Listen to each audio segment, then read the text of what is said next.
Et go pour le dernier atelier de ce challenge, ma rentrée Kiffpreneur. L'objectif avec ce challenge, c'était vraiment de reprendre les 5 piliers de la méthode Kiffpreneur pour que chacun des ateliers puisse vous permettre déjà d'implémenter dans votre business la vision, l'approche, la méthode Kiffpreneur pour déjà implémenter cette dynamique Kiffpreneur dans votre business. Kiffpreneur, en fait, je l'ai résumé un petit peu ici, c'est l'objectif d'un Kiffpreneur. Pourquoi j'ai lancé ça? Parce que ma vision de l'entrepreneuriat, c'était de pouvoir profiter de la vie, de pouvoir m'épanouir dans mon business, de pouvoir faire ce que je kiffe, c'est-à-dire travailler sur les sujets qui me font kiffer, avec les gens qui me font kiffer, être totalement épanouie dans mon business, sans pour autant que toute ma vie tourne autour de mon business. Et donc, il fallait trouver un équilibre entre vie professionnelle, vie privée, vie personnelle. Toujours avoir une hygiène de vie, une qualité de vie. Vraiment, c'était mon leitmotiv, c'était vraiment ça, la qualité de vie. Et donc, en fait, j'ai réussi, année après année, à construire une entreprise qui me permette de kiffer, de vivre de mon activité, de vivre de ma mission, de mes passions, donc de vraiment générer des revenus, mais sans pour autant m'épuiser. Au contraire, de construire ma vie idéale. Alors, moi, ma vie idéale n'est pas forcément la vôtre. Moi, ma vie idéale, c'est vraiment de prendre mon temps dans la journée, de prendre des longues pauses dans l'année, de prendre de grandes vacances, de pas trop travailler dans la journée. En plus, moi, les créneaux sur lesquels j'aime travailler, c'est plus vers 16 heures jusqu'à 20 heures. C'est là où je suis productive. Le reste de la journée, j'ai juste envie de me la couler douce. Et de faire des activités, d'aller au sport, d'aller à la plage, de faire des choses pour moi, d'aller faire mes soins énergétiques, de voir un tel professionnel pour travailler sur moi, voilà. Donc en fait, moi, la vie que je voulais, c'était ça, c'est celle qui est le plus alignée et le plus à l'écoute de mon rythme, de mon besoin. Et donc, j'ai construit un business qui me permet de générer des revenus, de kiffer ce que je fais, d'être épanouie, et en même temps de vivre la vie exactement que je veux. Et c'est un peu ça que je vous transmets, en fait, c'est carrément ça que je vous transmets dans la méthode Kiffpreneur, qui est découpée vraiment en 5 piliers clés. Et là, on arrive à la fin de la méthode avec la partie 5, en fait, le cinquième pilier qui vient sublimer tout ce que je vous ai transmis depuis le début, puisque là, on est axé sur la productivité. Donc, je vous ai appris à vous écouter, à savoir qui vous êtes pour que tout soit aligné avec vous et que votre business vous permette d'arriver à vos fins, à la vie que vous voulez. Ensuite, on a vu de l'atelier 2 à l'atelier 4, on a vu comment avoir un business qui soit aligné et qui vous emmène où vous voulez, avec l'offre irrésistible, l'offre signature, avec l'écosystème de vente et avec une communication impactante qui vend et qui attire à nous des clients. Donc ça, c'est au milieu de tout ça, en fait, c'est vraiment la partie très pratico-pratique. Mais avant ça, on a qui je suis et où je veux aller. Et à la fin, on a la productivité pour s'offrir la vie qu'on veut parce que en travaillant moins, bah, on a de gros leviers. Si on est capable de générer beaucoup de revenus en peu de temps, bah ça veut dire que déjà, on peut kiffer notre vie personnelle aussi, et qu'en plus, on a un levier de dégager davantage de revenus, soit en développant davantage notre business, soit en consacrant du temps, à d'autres petits business, d'autres sources de revenus. Donc, on a un levier, en fait, pour soit profiter de la vie, soit générer plus de revenus. C'est pour ça que c'est hyper important de trouver les moyens, les biais qui vous permettent de travailler beaucoup plus efficacement parce qu'on a tendance à avoir un conditionnement d'esprit qui nous dit faut bosser dur pour réussir. On croit qu'il faut tout faire, que dès qu'il y a un nouveau truc qui sort, il faut le faire, alors qu'en réalité, moi ce que j'ai appris, c'est qu'en se concentrant sur quelques actions uniquement, on peut être hyper efficace et générer de gros revenus. Quand arrive ce moment-là, on commence à culpabiliser et avoir honte en fait de générer beaucoup de revenus par rapport au temps qu'on y passe. Donc là, il y a un autre palier mental, émotionnel, de croyance à passer en termes de développement personnel. C'est pour ça que je vous dis toujours, le développement personnel est votre meilleur allié aussi bien qu'une stratégie de business, marketing, commercialisation. Il faut vraiment travailler avec ces deux univers dans votre vie en tant qu'entrepreneur. Toujours travailler sur vous, le développement personnel, et travailler sur votre business parce qu'en fait, dès que vous passez des paliers, il y a d'autres croyances en fait. Vous avez toujours un plafond de verre de croyances au-dessus de vous qui vous limite à aller toujours plus haut. Et donc, il faut toujours aller déconstruire des choses, reprogrammer son esprit, travailler ses peurs, ses croyances pour aller vers les paliers qui vous correspondent. Donc aujourd'hui, on s'attelle vraiment à être beaucoup plus productive. Et j'ai essayé de vous faire un concentré vraiment des meilleures astuces que j'ai.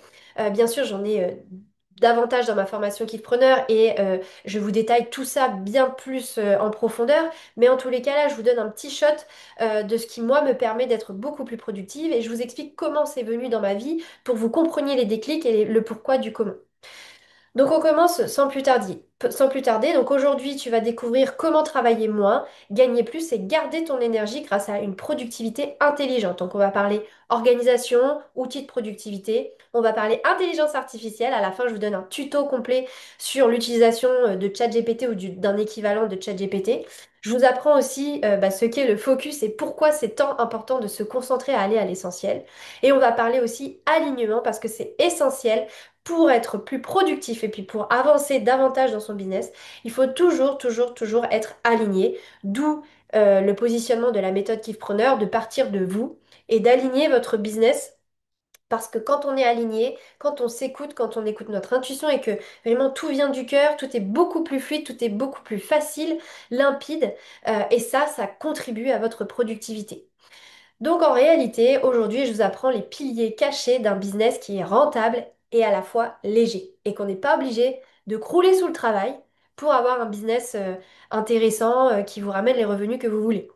Euh, il y a beaucoup de business et il y a beaucoup de gens qui réussissent et on les voit réussir, ils font les millions et tout, et on est là en mode, mais purée, mais moi je veux pas cette vie-là en fait, je veux bien les millions, mais je veux pas cette vie où je bosse H24 sur mon business. Moi, c'est pas ce à quoi j'aspire en tout cas, moi je veux vraiment être libre, je veux pouvoir avoir le temps pour chaque chose, me sentir sereine, apaisée au quotidien. Euh, tout en générant des revenus. Et en fait, mon objectif, c'est de trouver un moyen de toujours faire évoluer mes revenus sans pour autant y passer plus de temps. Et donc, en réalité, moi, ce pilier numéro 5 de la méthode Kifpreneur, la productivité, est vraiment mon cheval de bataille. Tous les jours, je cherche à être encore plus productive, à encore plus élaguer dans mon business pour avancer sans y mettre plus d'énergie. C'est vraiment ce que je m'attarde à faire chaque jour pour pouvoir évoluer. Parce qu'il est hors de question que je mette de côté ma qualité de vie actuelle. Je veux bien faire plus, mais je veux toujours la même vie que j'ai aujourd'hui. Alors pourquoi la productivité? Parce que être kiffpreneur, en fait, c'est aller à l'essentiel. C'est se concentrer sur un tout petit lot d'actions, une sélection d'actions. Ça, on l'a vu, on l'a abordé dans notamment l'atelier 3, là, l'écosystème de vente. On a vu que pour développer son business, en fait, il faut quelques actions ultra ciblées. En fait, il faut une stratégie initiale d'alignement avec soi qui nous permet de trouver l'offre que l'on veut, qui nous permet de trouver le client idéal avec lequel on veut travailler. Et une fois qu'on a ces trois éléments essentiels, eh bien, on choisit quelques actions qui nous permettent de faire fonctionner tout ça ensemble. Et on n'a pas besoin de partir dans tous les sens à faire toutes les stratégies qui existent sur le marché, à faire toutes les actions possibles. Non, il s'agit d'aller sélectionner les quelques actions qui sont efficaces pour nous, pour notre positionnement, qui sont alignées avec nous, parce qu'il y a des choses qui fonctionnent pour moi, qui me parlent à moi, qui ne parleront pas à vous. Donc moi, mon objectif, c'est de vous soumettre un peu grosso modo comment fonctionne le business, vous donner des façons de travailler et qu'après vous alliez piocher dans ce qui vous correspond, ce qui est aligné pour que ce soit fluide, facile et que finalement vous soyez très efficace. Donc l'objectif, vraiment, quand on est kiffpreneur, on va à l'essentiel et je vais vous répéter ça et je vais vous donner des petits exemples tout au long de l'atelier. Donc on se concentre uniquement sur les actions qui ont un impact direct sur son business. Donc tout ce qui ne fait pas avancer notre business, on apprend à dire non, on apprend à refuser, on apprend à s'autodiscipliner, à se dire non à soi-même quand on a une belle idée qui nous vient un beau matin, ah je ferais bien un e-book sur ci, je ferais bien un e-book sur ça, si ça fait pas concrètement avancer mon business de manière directe et importante, et ben cette idée, je la mets dans ma boîte à idées pour plus tard. Donc l'objectif ultime de cette productivité, c'est bien sûr d'avoir de l'argent, mais surtout du temps libre et de quoi kiffer sa vie. Parce que si on fait de l'argent mais que derrière on n'a pas le temps d'en profiter, moi perso je vois pas trop à quoi ça sert. Moi si je fais de l'argent c'est pour pouvoir vivre plein de choses, c'est pour pouvoir offrir des choses à ma famille, des expériences à vivre avec ma famille, avec mes proches, c'est d'avoir des loisirs, expérimenter des choses, prendre soin de moi, faire des choses qui me font kiffer, qui me plaisent, prendre le temps de faire chaque chose, d'aller me passer une matinée à la plage si j'ai envie, une journée à la plage, d'aller je ne sais où voyager. Enfin voilà, moi mon objectif c'est ça et c'est de me sentir libre et surtout apaisée chaque jour. Donc chacun ses objectifs, mais l'objectif c'est justement de pouvoir s'offrir la vie qu'on veut grâce à la productivité qui est vraiment le maître mot dans la vie de Kifpreneur. Donc je vous redonne un petit peu le contexte de pourquoi je vous parle de tout ça aujourd'hui, qu'est-ce qui m'a amené à mettre des choses en place. Donc grosso modo, en deux parties. Mon histoire, elle commence vraiment à mes 28 ans quand je suis en totale surcharge depuis 2 ans déjà, en surcharge mentale au travail, je suis épuisée par la pression, par la masse de travail qu'on me donne, par la désorganisation qu'on a au travail. En fait, on me donne une liste de tâches sans queue ni tête. Faut faire plein de trucs qui n'ont pas de sens, qui sont pas organisés, qui sont pas stratégiques. Et je n'ai aucun contrôle là-dessus parce que c'est ma direction qui me donne des ordres et qui me dit faut faire ci, faut faire ça. J'ai à peine fini un truc qu'on m'en rajoute une couche pour un truc qui va pas servir à grand-chose. Je n'ai pas le droit de dire quoi que ce soit, je dois juste me m'atteler à exécuter ce qu'on me donne. Et en fait, bah ça, moi, ça me conduit à une surcharge mentale énormissime, une pression de dingue, le stress non-stop, ce qui fait qu'en fait, bah, je fais un burn-out où mon corps m'a parlé avant, hein, j'ai eu des signes, et en fait, j'ai carrément risqué l'AVC parce que comme je vous ai déjà expliqué, les deux personnes qui avaient occupé ce poste-là avant moi, elles y ont passé, hein. Elles ont fait un AVC au travail, a convulsé sur le sol. Il y a eu une première, une deuxième a été embauchée, rebelote, convulsion, crise sur le sol du travail, mais c'est dramatique. Et moi, j'ai frôlé l'AVC, j'ai eu les premiers symptômes. Et heureusement, c'est pas allé plus loin, mais j'ai perdu quand même pas mal de neurones en cours de route. J'ai eu pas mal de séquelles qui font qu'aujourd'hui, bah, c'est pas toujours évident et que j'ai peur d'avoir des trous noirs, que j'ai pas beaucoup de capacité de concentration, de mémoire, etc. Mais c'est pas grave. Aujourd'hui, on a plein d'astuces digitales qui nous permettent de pallier à ça. Mais voilà un petit peu d'où tout est parti. Moi, j'étais carriériste, je voulais vraiment voilà, le parcours, école de commerce, grand poste à responsabilité, CDI, gros salaire et tout. En fin de compte, bah, ça a causé ma perte. Et quand j'ai quitté le salariat, ça a été très dur parce que bah, j'ai fait une école de commerce, vous vous doutez bien donc que je me suis endettée et que j'ai fait des années d'études pour en arriver là. Et que là, il fallait que j'arrête tout. Mais quand j'ai quitté tout ça, j'ai décidé que je serais à partir de maintenant libre de travailler comme je veux, quand je veux, où je veux, et vraiment de pouvoir m'offrir cette qualité de vie et de plus jamais subir cette énorme pression. Le problème, c'est que quand j'ai quitté le salariat, en fait, j'ai gardé le conditionnement salariat. C'est-à-dire que j'étais entrepreneur, mais en fait, j'avais le même rythme de travail, je faisais des grandes journées, j'avais les horaires de bureau, j'étais quand même sur mon téléphone à gérer les gens le soir, les week-ends. Bref, en fait, j'ai pas changé grand-chose à part que j'étais mon propre patron.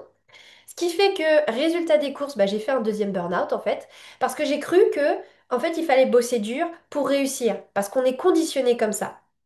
Et moi, j'ai toujours vu mes parents travailler dur, mon père me dire, faut bosser dur pour réussir. Enfin bref, donc du coup, j'étais conditionnée là-dedans.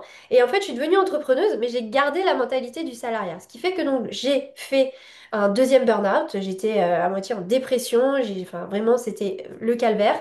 Et là, en fait, ça a été un gros déclic que je vais vous expliquer. Mais en tous les cas, pendant les 2 premières années de mon business, bah, en fait, j'étais juste mon propre patron mais je stagnais et mon entreprise ne décollait pas. Elle restait bloquée à 5 000 € par mois. Je n'arrivais pas à aller au-delà et je générais 5 000 € par mois en bossant comme une dingue, quasiment 10 heures par jour, les week-ends et les soirs, comme je viens de vous expliquer. Et là, le deuxième burn-out, ça m'a fait un déclic. Je me suis dit, attends, Meryl, déjà qu'en plus, tu t'es lancée dans le coaching en développement personnel, ta vie, elle est censée être parfaite, tu es censée savoir gérer, faire gaffe à ta santé, etc. Et en fait, toi, tu te débrouilles pour faire un burn-out. Donc, ça va pas du tout. Et là, retournement de situation, je me suis dit, c'est fini. Rien à faire si ça va pas.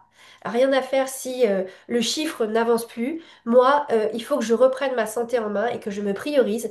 Donc j'ai décidé de faire passer ma santé, mon hygiène de vie, ma qualité de vie en premier à partir de ce moment-là. Chose que je m'étais promise, mais que j'avais pas vraiment fait parce que j'étais conditionnée.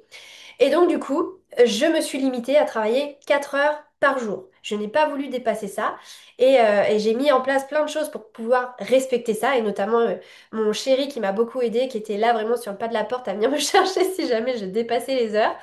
Et en fait, c'était devenu une question de vie ou de mort. C'était devenu une question vitale. Je n'avais pas le choix, je ne me suis pas laissé le choix que de travailler que 4 heures par jour et de faire passer en priorité ma santé et mon équilibre.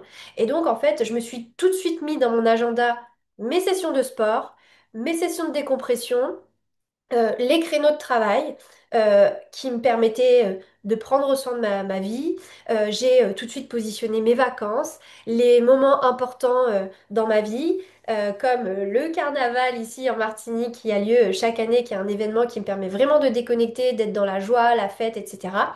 Depuis peu, maintenant, j'intègre une croisière par an qui me permet de totalement déconnecter aussi parce qu'on n'a pas accès trop au téléphone, qu'on est vraiment complètement pris en main sur un bateau, on n'a rien à gérer, à penser. Et donc là, franchement, en termes de déconnexion, c'est juste magique.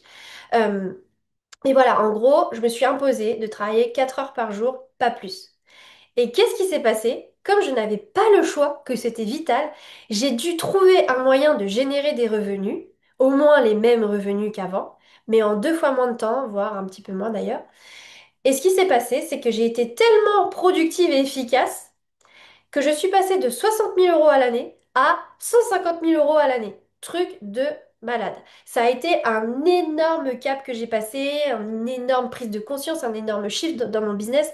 Tout a changé à partir de ce jour-là.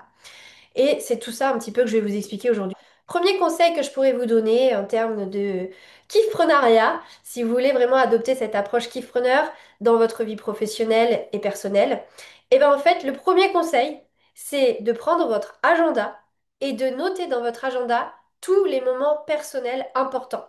Que ce soit chaque jour, que ce soit dans l'année, vraiment priorisez vos moments pour vous.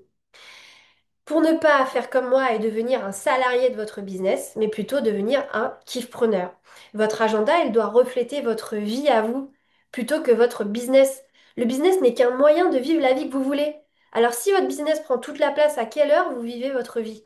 Donc que ce soit les vacances, le sport, la famille, les soins, la beauté, le docteur, que ce soit aussi les moments de repas, parce que ça prend du temps de faire les courses, de bien se préparer à manger, de prendre le temps de bien mâcher, de prendre le temps de déjeuner, de se faire une petite pause après pour digérer. Bah voilà, en fait, accordez-vous ces moments-là, priorisez-les, et vous verrez que de toutes les façons, en ayant cette qualité de vie, bah, vous aurez encore plus envie de travailler de manière convenable et vous serez davantage productive juste par ce petit shift-là que vous faites. Donc, je crois qu'on enchaîne avec tout de suite l'exercice. L'exercice que je vous propose, le premier exercice pour justement intégrer ça, que vous êtes la priorité, que c'est pas votre business n'est qu'un moyen d'arriver à la vie que vous voulez. Donc là, la priorité, c'est vous, c'est votre vie, c'est vos activités. Essayez de construire votre semaine type ou votre année type.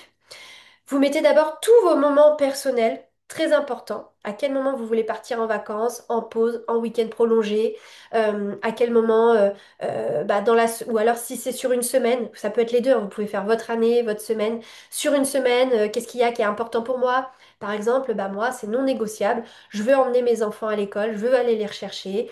Le mercredi, je veux pas travailler, je veux être avec mes enfants. Et en fait, vous allez vous retrouver à terme avec des blocs sur l'année où vous avez une activité réduite, voire inexistante. C'est OK parce que vous le savez, donc vous pouvez vous organiser autour de ces pôles personnels. Et dans une semaine, vous savez que le mercredi, vous bossez pas, que vous pouvez commencer à travailler qu'à partir de telle heure, que vous avez que jusqu'à telle heure pour travailler, parce que le reste du temps, il y a des choses importantes pour vous. Et ça, ça contribue à votre équilibre et votre réussite. Parce que tant qu'on est bien personnellement, on est bien professionnellement. C'est pour ça qu'il faut travailler les deux aspects de notre vie et jamais en négliger un.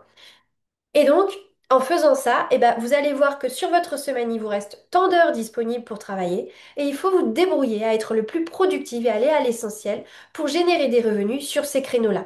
Et en ayant des petits créneaux, vous verrez que vous n'avez pas d'autre choix que d'être hyper productif, hyper sélectif dans vos actions. Alors oui, il y a plein de gens avec qui vous irez plus au restaurant, avec qui vous irez plus boire un verre, etc. Vous vous rendrez compte très vite qu'il y a beaucoup de gens qui gravitent autour de vous pour prendre pas souvent pour vous amener, et vous allez faire du tri comme ça tout autour de vous.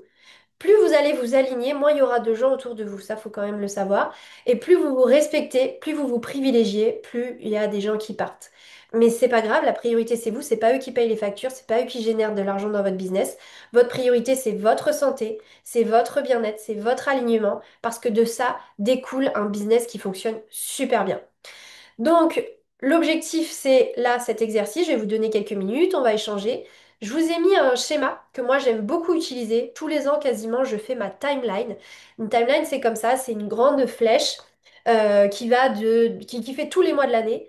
Et moi, sur cette timeline, j'aime mettre, par exemple, bah, vous le savez que juillet-août, je suis pas dans mon lieu de vie, je vis ailleurs 2 mois de l'année. Je sais que tout l'hiver, j'ai mes parents qui viennent en Martinique pendant 5 mois, donc toute ma vie professionnelle est ralentie parce que en fait, je passe beaucoup, beaucoup de temps avec ma famille. Je sais que je pars en croisière pendant 10 jours avec eux à chaque fois. Donc pendant ces 10 jours du mois de décembre, je suis pas là, je suis off, donc il faut anticiper, il faut le savoir. Et si c'est marqué sur mon agenda, bah, je sais très bien comment organiser mes événements, mes campagnes, mes lancements et autres. Donc je vous propose de faire cet exercice. Vous pouvez vous inspirer de la timeline si vous voulez. C'est bien parce que ça, en fait, ça permet de voir les saisonnalités business et les saisonnalités personnelles. Pour ceux qui vivent en métropole, je sais pas, moi j'ai toujours été attirée par la chaleur, l'été, etc. C'était vraiment ma saison favorite. Bah clairement, si aujourd'hui je vivais en métropole, bah j'aurais tout fait pour arrêter l'activité l'été et m'octroyer le kiff de profiter de l'été parce que c'est juste 3 mois de l'année. En tout cas, moi, pour une Normande, c'est 3 mois de l'année, hein. Ah, il n'y en a pas plus des mois de kiff. Donc, du coup, j'aurais vraiment axé mon business pour que vraiment l'été, je puisse profiter, aller où je veux, quand je veux. Et peut-être justement, l'été, par rapport au fait que je veux profiter, eh ben, j'aurais peut-être vendu des petits programmes totalement digitalisés en autonomie et communiquer simplement pendant cette période pour vendre ces choses-là en autonomie. Vous voyez, en fait, en fonction de la vie qu'on veut, derrière, on module notre business pour y répondre. Mais si on priorise le business, en fait, c'est notre vie à nous qu'on... Et en fait, on récupère des miettes de temps et on se contraint à vivre des choses. Et quand on est dans la lutte, dans la force, il se passe rien de bon. Et c'est pas comme ça qu'on a la croissance parce qu'on est limité. Dès qu'il y a un désalignement, ça fonctionne pas. Donc c'est pour ça que si on se fait passer en premier, bah derrière, ça fonctionne mieux. Quelqu'un veut rajouter quelque chose avant qu'on passe à la suite par rapport à ça, Erika? Oui, bah moi en fait je faisais déjà un peu un truc un peu hybride, c'est-à-dire que j'avais calé mes routines matinales, les temps de repas, etc., les temps de travail. Sauf que je me suis rendu compte que je n'avais pas calé, j'avais jamais calé de vacances, et que quand je me suis dit, moi pareil, hein, je veux le même truc, pouvoir profiter de la vie, et c'est le moment de me dire, ok, au final tu veux faire quoi d'en profiter de la vie? Et je me suis rendu compte que ben il y avait que du travail en fait, il y avait que du travail. C'est ça un petit peu le risque avec nous, c'est qu'on est tellement passionné par ce qu'on fait qu'en fait, bah, on compte pas les heures, on voit pas le temps passer, sauf que notre esprit, notre cerveau, notre corps a besoin d'oxygène. Et moi, je m'en suis rendu compte l'année où je faisais un peu n'importe quoi, là, les 2 premières années, où même je bossais le week-end et tout, qu'en fait, quand je me... alors, il y a eu un moment où carrément j'étais disciplinée militaire, je donnais mon téléphone le vendredi soir à mon chéri et j'avais pas le droit de le récupérer avant le dimanche soir. Mais du coup, j'étais dans un état le dimanche soir, j'avais qu'une hâte, c'était de commencer le lundi à travailler. Mais parce que j'avais fait cette pause. Et en fait, quand vraiment tu as ces moments où tu t'imposes des pauses pour sortir la tête de ça, même si tu aimes, tu es davantage productive et davantage dans le kiff quand tu y reviens. Et tout ce que tu n'aimes pas faire, l'idéal, c'est de trouver un moyen de le virer, on va en parler, et de te concentrer vraiment sur ta zone de génie, ta valeur ajoutée, le plus que tu apportes à tes clients pour être tout le temps dans le kiff. Et après, se moduler cette vie, pas croire que parce qu'on fait rien, on est nul. En fait, cette croyance, enfin, il y a tellement de croyances en fait qu'il faut faire sauter. Mais en tous les cas, vraiment, c'est dans l'équilibre, dans l'alignement, dans le temps pour faire chaque chose qu'on est vraiment productive. En plus, nous, on est dans l'accompagnement. Donc, ça se ressent dans l'énergie qu'on va délivrer à notre client. Vous voyez, par exemple, truc tout bête, mais s'octroyer la possibilité d'avoir que 2 rendez-vous clients par jour maximum pour avoir bien le temps avec le client du matin, bien le temps avec le client de l'après-midi, pas être dans le speed parce que là, fallait gérer une urgence, parce que la personne, elle allait pas bien, j'allais pas faire, hé Coco, ça fait 1 heure, on n'a pas le temps. Bah non, j'ai envie de déborder, j'ai envie de l'accompagner, ça me fait plaisir et je peux pas la laisser comme ça. Et bah du coup, si j'avais enchaîné les rendez-vous, bah je serais pas dans cette dynamique, ça se ressent, ça atteint en fait la qualité du travail que je fournis à mes clients, leur satisfaction, enfin c'est un cercle vicieux. Tandis qu'en prenant le temps de faire chaque chose, bah, on est dans un cercle vertueux. Et pour nous, et pour notre business, et pour nos clients, etc. Je vous ai montré la timeline qui est un outil magique. Alors, je vous rappelle juste quand même, allez à l'essentiel dans votre business. Commencez déjà avant de partir à développer davantage. Concentrez-vous sur une offre signature qui correspond à une cible précise, qui nous permet de mettre en place un écosystème de vente avec une sélection d'actions qui nous permettent de faire le lien entre la cible et l'offre. Les petites actions emmènent ici. Il n'y en a que quelques-unes, on les a vues dans l'atelier 3. Et puis la communication qui est obligatoire pour faire entrer les gens dans notre système. La loi, alors je vais vous donner les lois du succès qui, moi, m'ont énormément guidée dans mon business, qui enfin, vraiment font partie de mon quotidien, que je me rappelle quasiment tous les jours, dont fait partie la loi de Pareto. Comprenez bien quand même, parce que la loi de Pareto, on l'entend, mais on ne l'applique jamais. Mais en réalité, il y a 20% de nos actions qui produisent 80% de nos résultats. Donc en réalité, l'objectif, c'est de se concentrer à traquer, à identifier, c'est quoi les 20% de mes actions qui produisent la majeure partie de mes résultats. Et le reste, on essaye de virer et on optimise au maximum ces 20% pour que ça produise encore plus et qu'en fait, on se concentre juste ça, sur ça.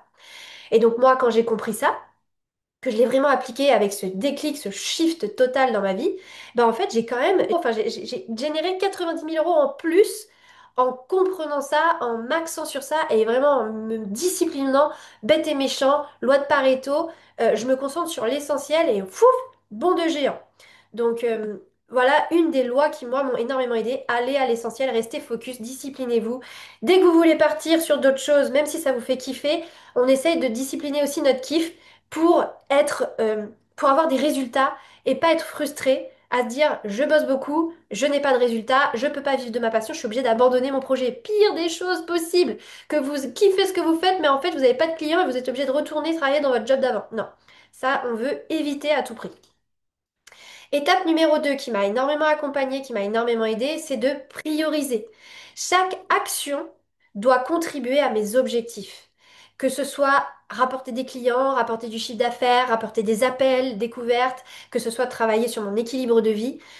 Chaque action que je décide de mener, c'est-à-dire que chaque action que je place dans mon agenda, chaque action que je fais chaque jour, doit contribuer à mon bonheur, doit contribuer au fait que mon business fonctionne, générer des revenus. Ça doit vraiment contribuer à mes objectifs. Dès que ça n'y contribue pas directement, même si ça y contribue un petit peu indirectement, on se pose quand même la question, est-ce que vraiment ça contribue nettement à mes objectifs? Et vous verrez que là, très facilement, vous faites le tri dans vos actions. Et autre chose très importante, restez aligné. Ça vous permet aussi de prioriser. Restez aligné en toutes circonstances. Et je vous le dis, mais c'est pas évident, hein. Moi, je suis pas la reine de ça.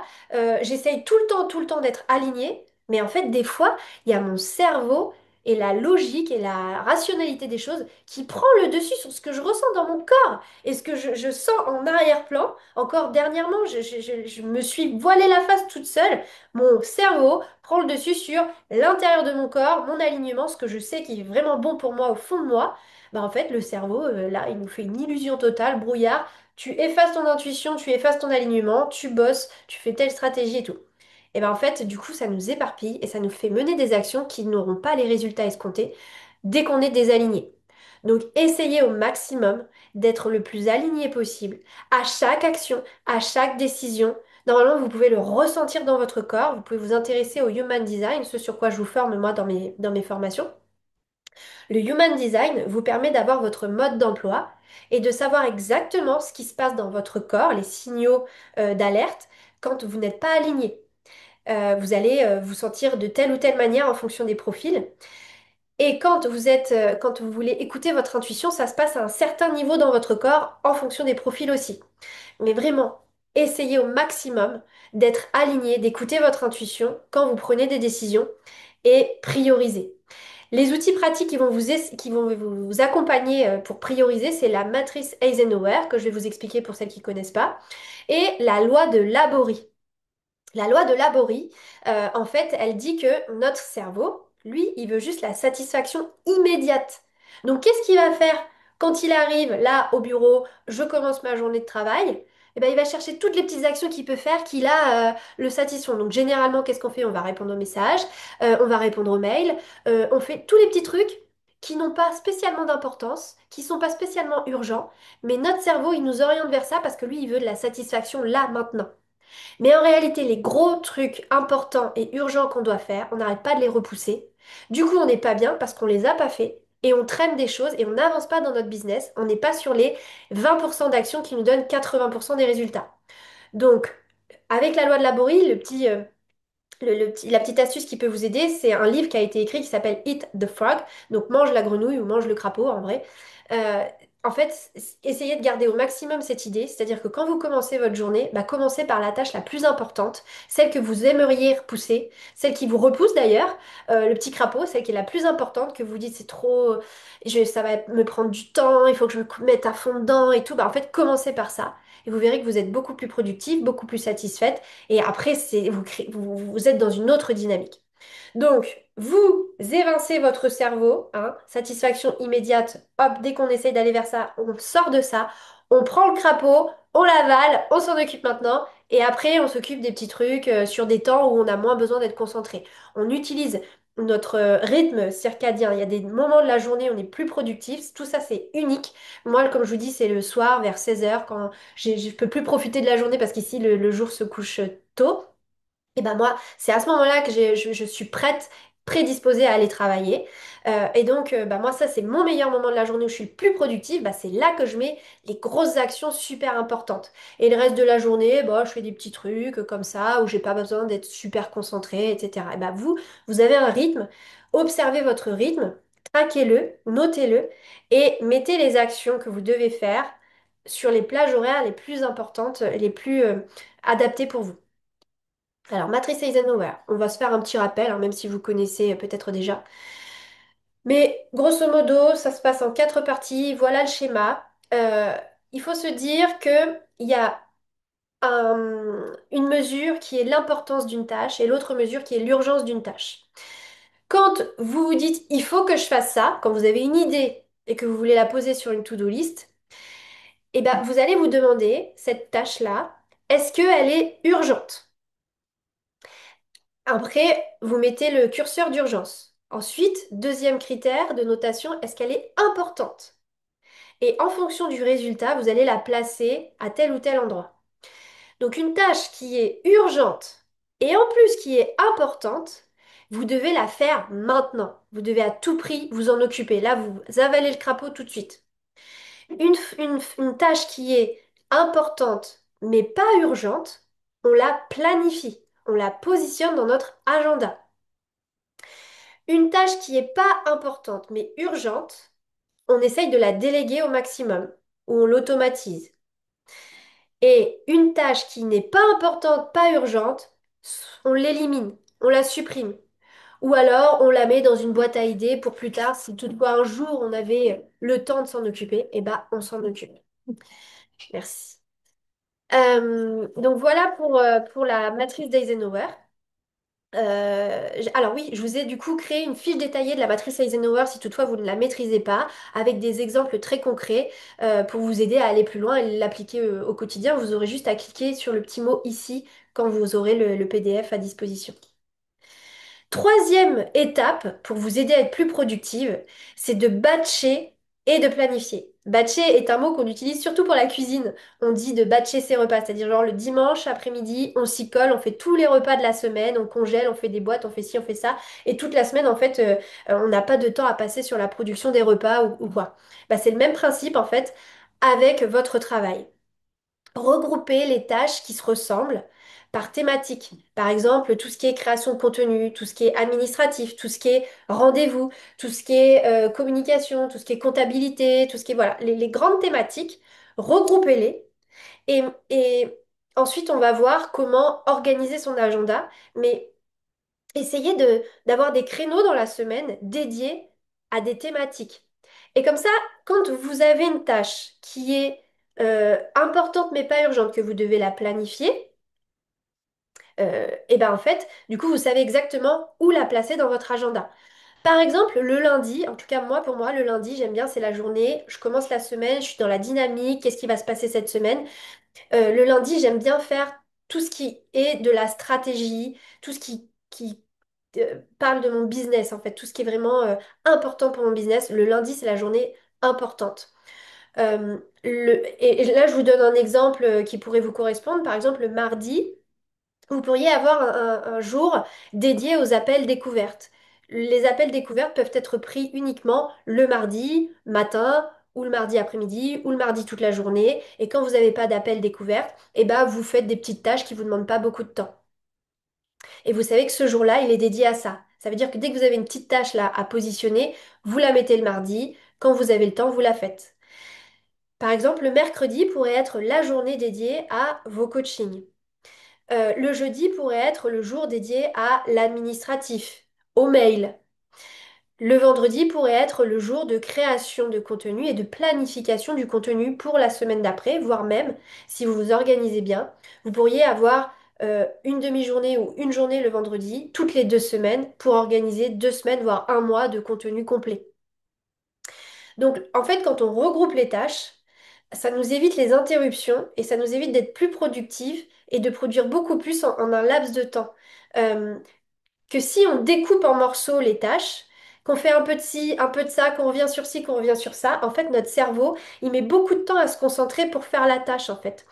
Et là, l'objectif, en regroupant ces tâches, c'est d'augmenter notre productivité et de faire un tas de tâches en très peu de temps, en fait.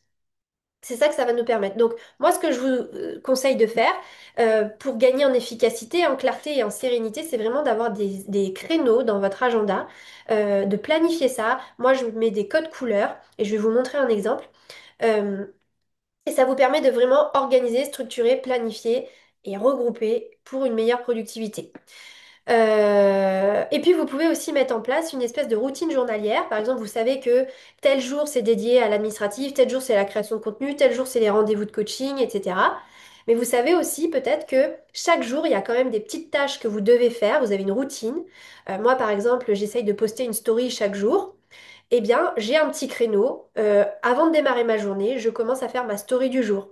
Je me suis mis un petit créneau de 30 minutes. Et avant de commencer ma journée, j'ai un petit créneau pour mes stories. J'ai un créneau aussi pour consulter mon téléphone. Après les stories, je consulte mon téléphone.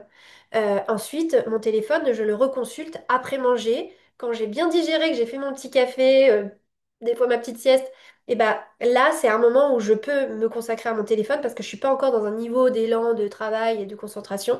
Donc je réponds juste à mes messages, mais j'ai des créneaux comme ça pour éviter d'être parasité soit dans ma journée de détente et d'oxygénation de mon cerveau, soit pendant mes créneaux de travail, bah, je suis pas dérangée, j'ai pas les notifications, je suis pas là toutes les 5 minutes, je suis en train de faire un truc important et hop, et ça me coupe. Et votre cerveau, il met beaucoup de temps à se relancer dans une tâche.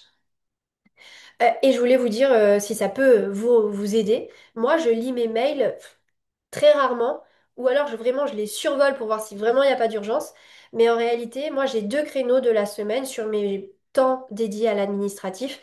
Et j'ai 2 créneaux dans la semaine où je dois vraiment lire et répondre à mes mails. Et parfois c'est qu'une fois. Et parfois, comme je vous dis, je survole, bien sûr, mais dans la logique, je me suis imposée dans mon agenda de pas lire mes mails en dehors de ces créneaux parce qu'en fait, si vraiment il y a une urgence, bah, on m'appelle. Moi, j'ai essayé de filtrer pour qu'on me contacte par WhatsApp principalement. Et comme j'ai des créneaux pour lire mes messages WhatsApp, bah, les urgences, je les vois. Et donc, en fait, les mails, bon, ça n'a pas grand intérêt, à part, oui, bah, c'est sûr que c'est dans mes mails que je vois que je fais des ventes. Donc, c'est cool quand même de consulter ça. Mais en fait, c'est du parasitage, c'est de la pollution. Votre esprit, il part sur ça, il dit, il faut penser à ci, il faut penser à ça. Alors que si on se dédie 30 minutes 2 fois par semaine, bah, en fait, on fait ça à la chaîne et on a fini avec ça et on passe à autre chose. Voilà à quoi pourrait ressembler votre agenda. J'en ai conscience, tu vois, mais je crois que c'est plus de moi-même à moi-même, tu vois, c'est que des fois, je me dis, mais c'est bien ce que j'ai mis en place et pourquoi je n'arrive pas à l'appliquer? Parce qu'en fait, je sors de mon cadre, en fait. Je mets des créneaux pour le soir, en effet, pour les gens qui peuvent pas faire autrement. Et c'est par exemple, tu vois, tous les jeudis matins, je me suis dit, jeudi matin, c'est mon moment développement personnel. Donc, ça peut être un moment où je bouquine, ça peut être un moment où je monte à cheval, peu importe, tu vois, mais c'est mon moment kiff et en même temps, ça me fait du bien, etc. Et ben, des fois, j'ai des gens qui vont me dire, ah bah tiens, je pourrais ce jeudi-là, et bim, jusqu'à un truc dessus, tu vois. Ouais. Et bah dans ce cas-là, moi, ce qui m'a beaucoup aidé aussi, c'est de mettre en place un calendrier pour les rendez-vous clients. Tu es engagé Hmm. avec moi, tu as un accompagnement. Moi, en fait, j'ai un Google Agenda avec mes plages horaires business et mes plages horaires perso où je suis pas disponible. Et du coup, en fait, j'ai pas la responsabilité de dire, ah bah non, je suis pas dispo, et puis d'avoir envie de te justifier. En fait, tu dis, voilà, voilà mon lien Calendly, je vous laisse regarder les créneaux qui vous conviennent. T'as rien à dire, Hmm. t'as rien à justifier, en fait. Ils prennent là où c'est dispo pour eux et pour toi. Je vous reparle d'alignement parce que quand tu pars de toi, que tu sais la vie que tu veux et que tu crées ton business pour ça, en fait, il n'y a plus de flou. Il n'y a plus de ah bah ouais, mais bon, je dois travailler aussi avec un tel et ces gens-là, bah eux, ils sont plus dispo là. Et puis je dois. En fait, il n'y a plus l'ajustement et le sur-mesure auprès des clients et dans ton organisation. Tout Hmm. est calé, organisé, structuré. Et comme il n'y a plus la place à des trucs comme ça, c'est comme ça. Et euh, je ne sais pas comment vous expliquer ça, mais en fait, tu as des bases solides qui partent de toi, qui sont cadrées par des principes très rationnels, et ton énergie va dans ce sens. Donc, Hmm. quand tu sais qui tu es, où tu veux aller, et qu'on t'a mis en place les marches pour y aller, c'est-à-dire la méthode Kifpreneur, et ben en fait, tout est fluide vers le haut et jamais tu tergiverses, jamais tu n'en pars. Jamais tu vas faire d'autres directions. En fait, ta Hmm. direction, c'est comme ça. Et toutes les choses qui ne vont pas dans cette direction, tu ne les prends pas. Et au-delà de ça, comme tu vas dans une direction, en fait, tu ne te laisses même pas le choix de faire autre chose. C'est toi. Ouais. Tu prends ta salle tous les lundis, tous les vendredis, qu'il y ait des clients ou pas, tu t'en fous, tu es dans la dynamique de les remplir ces lundis, vendredis. Aujourd'hui, en fait, comme tu es dans le doute, bah, tu es déjà en train de partir ailleurs, à te dire, ouais, bah, peut-être qu'il va. De toute Hmm. façon, le lundi, peut-être qu'il va pas y avoir de gens, donc bah, peut-être que ce sera le mercredi. Mais non, en fait, faut être droite dans tes Ouais. bottes, tu as ta méthode, tu mets en place les moyens pour réussir à être aligné, à avoir la vie que tu veux, et en fait, tu te débrouilles pour que ton business se remplisse là où toi, tu veux qu'il soit rempli. Et dès que tu es désaligné, dès que tu tergiverses et tu t'octroies la possibilité d'autre chose, bah, c'est là que ça part en cacahuète. Ouais. Faut garder le cap. Alors que quand tu as Ouais. une direction et que tu lâches pas le morceau, genre comme si tu avais un flingue planté sur la tempe et que t'as pas le choix, meuf, faut que tu ailles jusque-là, et ben en fait, t'y vas et tu tergiverses pas Ouais. et ça marche en fait. Et t'es prise avec Hmm. ton cœur, vraiment ton corps te guide vers ça Hmm. et t'as tous les principes rationnels qui t'accompagnent avec ça et hop, ça peut que fonctionner. Ça prendra du temps, ça se met en place, mais après, c'est waouh. Étape numéro 4 pour être beaucoup plus productive, les maîtres mots sont supprimés, automatisés, délégués. En réalité, chaque jour, vous devez vous poser la question, comment je peux faire moins? Qu'est-ce que je peux supprimer aujourd'hui? C'est vraiment le chasseur de la suppression, le chasseur de tâches inutiles. Tous les jours, vous devez vous demander, mais qu'est-ce que je peux faire en moi? Qu'est-ce que je peux supprimer? Parce qu'on part dans notre délire, on commence une tâche et puis on pense à une autre. Alors ça, pareil, hein, quand vous êtes sur une tâche et que vous dites, ah, faut que je fasse ci, faut que je fasse ça, bah à la limite, prenez un papier, notez vos idées, mais n'allez pas les faire, les idées. Ça aussi, c'est de la procrastination, ça vous fait faire n'importe quoi. Vous êtes sur une tâche, vous n'en bougez pas. S'il y a une idée et que ça vous embête parce qu'elle va partir, vous allez l'oublier, vous la notez. Vous avez votre petit bloc-notes à côté. Et après, vous avez un petit temps où vous allez les planifier, les mettre. Mais chaque jour, quand on est en train de travailler, on se dit, ah, faudrait que je fasse ci, faudrait que je fasse ça. Et en fait, des fois, bah, on s'invente une vie, hein. En fait, on s'invente des trucs qu'on doit faire, mais qu'en fait, qui sont pas forcément dans la loi de Pareto. C'est pas forcément ça qui va vraiment nous apporter des résultats. Et donc, en fait, c'est pas nécessaire de les faire. Euh, on a tendance à vouloir les choses parfaites, à faire le super logo, la super charte graphique, le super truc, le super machin. Et en fait, du coup, on se planifie des tâches à faire des trucs parfaits. Mais en réalité, un truc qui, qui fonctionne juste, qui n'est pas parfait, mais qui fonctionne, est largement suffisant. Donc, des fois, en fait, on veut passer du temps sur des choses et c'est pas ça qui contribue à notre résultat, à notre vie de rêve. Donc, juste, posez-vous les bonnes questions. Accepter de ne pas être parfaite, il vaut mieux fait que parfait.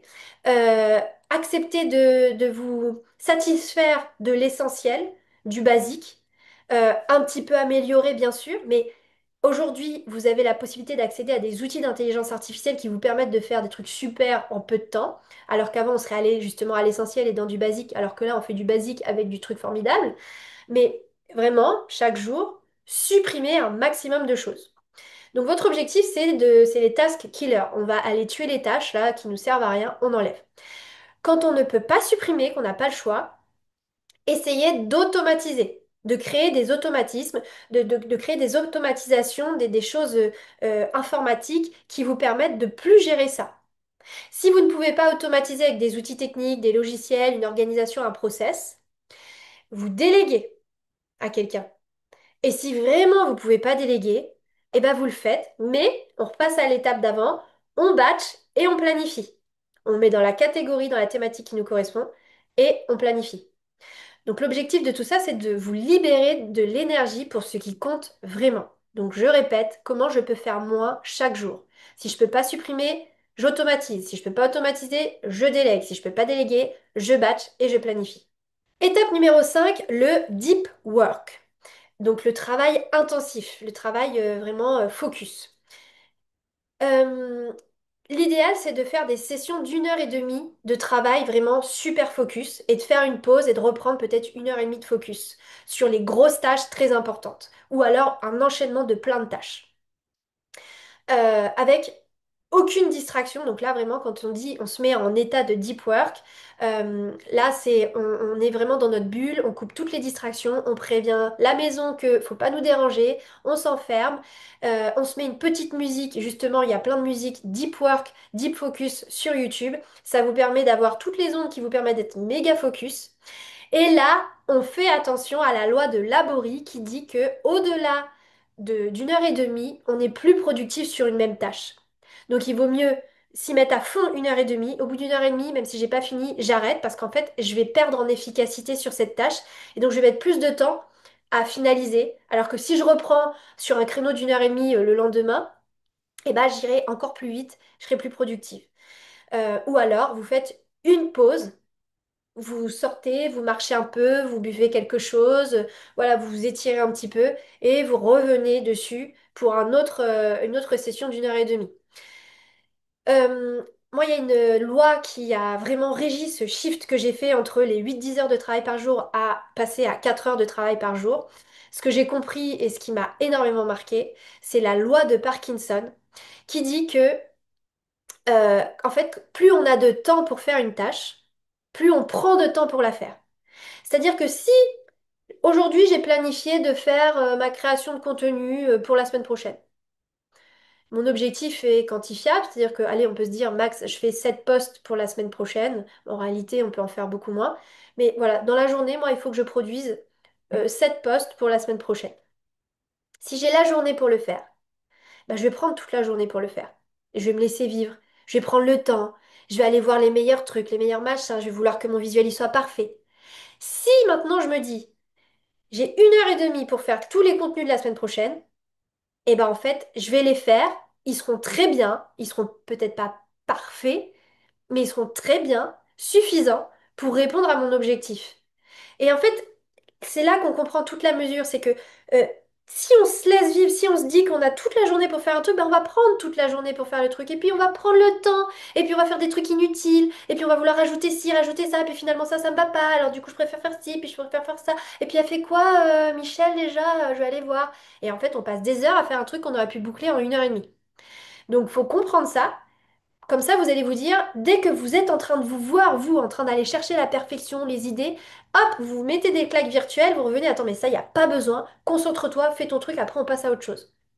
Donc ça, moi, ça m'a énormément aidé. Et tous les jours, dès que je travaille, je me le dis, je me dis, Meryl, là, tu as tant de temps pour faire ça.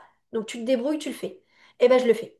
Euh, Vous pouvez vous créer votre rituel deep work, c'est-à-dire que voilà, vous avez un moment dans la journée, c'est dédié à votre travail, c'est vraiment focus, et vous vous dites là, je m'enferme, je coupe les distractions, je mets ma musique, je suis dans le silence, je préviens mon entourage, et on y va. Et idéalement, pendant ces sessions vraiment focus, eh ben on commence par la tâche qu'on voudrait bien remettre à plus tard. On commence par ça parce que c'est important et c'est urgent, qu'on va être satisfait, qu'on va pas être frustré, qu'on va pas être dans une énergie négative. Je peux vous recommander comme astuce, parce que moi, au tout début de mon business, en fait, j'avais beaucoup de mal à évaluer le temps que je passais sur des tâches. Et puis en plus, quand on débute, on met beaucoup plus de temps à faire les choses, quand vous allez débuter peut-être dans cette optimisation de productivité, eh ben, essayez de traquer un maximum le temps que vous passez sur vos tâches. Pour voir un petit peu bah, combien de temps vous passez à créer un post, un réel, combien de temps vous passez à traiter vos mails, et ci et ça. Et en fait, après, ça vous permet de voir, quand vous devez planifier une tâche, bah, de vous dire il me faudra tant de temps et de pas surestimer ou sous-estimer le temps que vous passerez à faire une tâche. Quand vous allez planifier votre agenda et que vous allez commencer à positionner des tâches sur votre agenda, bah, plutôt que d'en avoir plein, parce que vous pensez que ça dure pas longtemps, et que arrivé au moment où vous devez faire tout ça, vous vous rendez compte qu'en fait vous avez passé 1 heure au lieu de 20 minutes sur tel truc et tout ça, vous arrivez à la fin de la journée, vous dites mais mon Dieu, mais j'ai pas fait tout ce que je devais faire, mais comment je fais? Vous êtes en état de stress. Et bah, essayez de traquer un maximum le temps que vous mettez à faire une tâche pour pouvoir être dans la bonne évaluation du temps quand vous planifiez vos tâches pour pouvoir organiser chronologiquement les tâches à faire et pouvoir placer ces tâches que vous devez faire. Et si vous n'avez pas le temps de tout faire, vous placez sur la semaine d'après. Et si toutefois, par exemple, vous avez une tâche administrative à faire, mais la semaine prochaine, votre créneau dédié à l'administratif est déjà complet, vous pensez que vous allez avoir le temps juste de faire ces tâches-là, du coup, vous le placez sur la semaine suivante. Peut-être que quand vous êtes le jour J de l'administratif, vous vous rendez compte que vous avez avancé plus vite que prévu, et ben allez piocher dans la semaine suivante, dans l'administratif, ce que vous pouvez vous avancer de faire. Et vous les remettez sur ce jour-là. Alors, on va quand même, avant de passer à l'IA, on va faire un petit point, voir si vous avez des questions sur ce qu'on a vu. Ben, la loi de Parkinson, en fait, je viens d'en prendre conscience. Je me dis, mais ouais, en fait, elle a raison. C'est vrai cette affaire. J'en avais pas pris conscience jusqu'à maintenant. Et je me dis, bah oui, en fait, et ouais, quand tu donnais les détails, mais c'est exactement ça. Quand tu sais qu'on a plein de temps, on va les peaufiner, la moindre virgule, le petit machin, le petit zigning. Finalement, ça rendra pas mieux que ce que tu avais fait 1 heure avant. Mais tu auras cette impression d'avoir été satisfait parce que ah, je suis contente, j'ai passé toute la journée, c'est beau mon truc. Mais en fait, c'est ridicule. Si tu passes 1 heure bien concentré, évidemment, tu es vachement plus efficace. Donc, merci. Audrey, comment c'est pour toi ce début d'atelier? Enfin, cette grande partie Top. d'atelier. Ouais. Ouais, grosse prise de conscience. Je pense que c'est l'atelier qui tombait à pic. Mm. Et effectivement, je suis complètement à côté de la plaque. C'est que,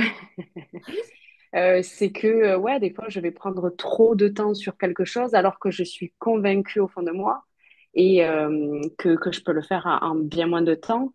Et moi voilà, qui me connais plus grâce au Human Design, effectivement, je comprends mieux pourquoi je ressens cette frustration. Mm. Voilà, mon nom soit. Erika, toi qui viens d'arriver dans cet atelier, comment tu vis cet atelier? Qu'est-ce que ça t'évoque? Bah là encore, je me suis pris une petite claquounette parce que c'est vrai que moi sur l'agenda en ligne, en fait, je mettais mes créneaux perso, mais en disponible au cas où.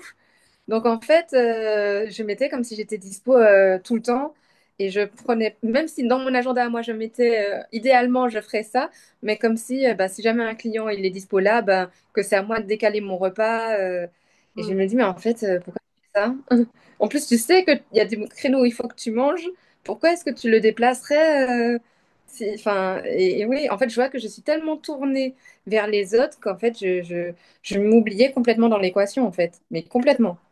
Et aussi, je pense que ce qui est important de noter, que tu nous donnes l'opportunité de noter, c'est que quand on débute et qu'on n'a pas la stratégie, la vision qui s'apparente un peu à la vision kiffpreneur, c'est que en fait on court après les clients, tu vois. On va chercher les clients et on fait tout pour avoir les clients et on a peur de louper des clients.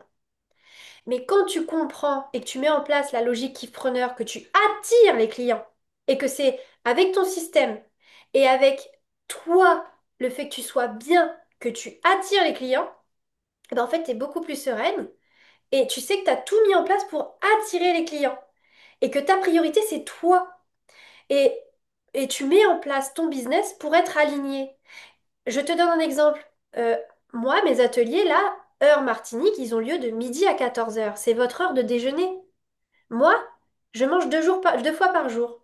Un déjeuner tard et un petit déjeuner tard le matin et un déjeuner vers 15 16 heures. Moi, c'est parfait pour moi, ce timing-là, tu vois. C'est pas trop tôt dans la journée. C'est pas trop tard en métropole, mais je me respecte moi. Je sais très bien qu'il y a plein de personnes qui peuvent pas venir, mais je sais que ceux qui sont là pour moi, eh ben, ils viennent. Ils font l'effort d'être disponibles. Et autre chose, je mets tout de même en place des solutions, j'adapte mon business pour être aligné et aller où je veux, tout en attirant mes clients. Qu'est-ce que je fais? J'organise mon business pour que pour ceux qui ne peuvent pas être là, il y ait quand même quelque chose. Ils ont le PDF, ils ont la visio en replay. Tu vois? Mais il faut Mm. complètement shifter ta vision du business. Tout part de toi. C'est pas les autres qui guident ta vie. C'est toi qui mènes la danse. Et tu mets en place le business pour que ça se passe comme ça. Et pas que tu subisses ton business. C'est toi qui es aux commandes. C'est toi qui décides. Et si t'as pas envie de bosser les soirs, les week-ends, parce que tes clients ils sont dispo, eh ben en fait tu n'es pas dispo sur ces créneaux. Soit tu mets en place des choses plus digitales, un suivi peut-être, tu vois, quelque chose de moins cher, qui est en suivi digital, qui est en suivi WhatsApp. Et pour les gens qui veulent vraiment le suivi, bah désolé les gars, mais moi c'est que ces créneaux-là. Si t'es sur des créneaux, je sais pas, je te dis une bêtise, par exemple, toi, t'es hyper je sais pas, admettons, t'es en métropole et faut pas te parler le matin. Toi, c'est l'après-midi ou voire même le soir. Qu'est-ce que tu fais? Bah, tu bosses avec les Antilles parce que vous avez Mm. 6 heures de décalage. Ou tu bosses, ou toi, t'es du matin et les gens, bah, le matin, ils sont au travail. Bah, tu bosses avec ceux qui vivent en Asie, à Bali, les expats. Il y a toujours une solution, tu vois? Mais en fait, en prenant le prisme, la vision que tout part de toi, tu façonnes ton business pour qu'il soit aligné avec toi. Et c'est Et pas en fait, non. c'est un peu l'inverse en fait de ce que beaucoup apprennent Ah bah en que tout le fait. monde te dit, tout simplement. Parce qu'en fait, moi, c'est ça qui me fait péter un câble. On me dit souvent, oui, c'est pas ce que vous voulez faire. Voilà, il faut que vous vous caliez sur ce que le marché veut. Et du coup, bah, parfois, le marché veut pas forcément ce que moi j'ai envie en Ouais, fait. Et bah du ouais. coup, et pourtant, j'en ai pris des accompagnements Et en fait, je pense que c'était tellement pas aligné avec ce que je voulais faire que du coup, ça matche pas en fait. Ah non, et tu peux pas réussir parce que peut-être que vous êtes, si normalement si vous êtes avec moi ici, vous êtes ouvert sur l'énergétique et les choses qu'on comprend pas trop là, hein. Oh Donc, non! donc si vous êtes là, on peut parler ouvertement. Dès que ça va pas, dès que c'est à contre-cœur, ça fonctionne pas. Tu pourras sortir Mm, la meilleure stratégie, bosser 10 heures par jour, tu n'auras pas de clients.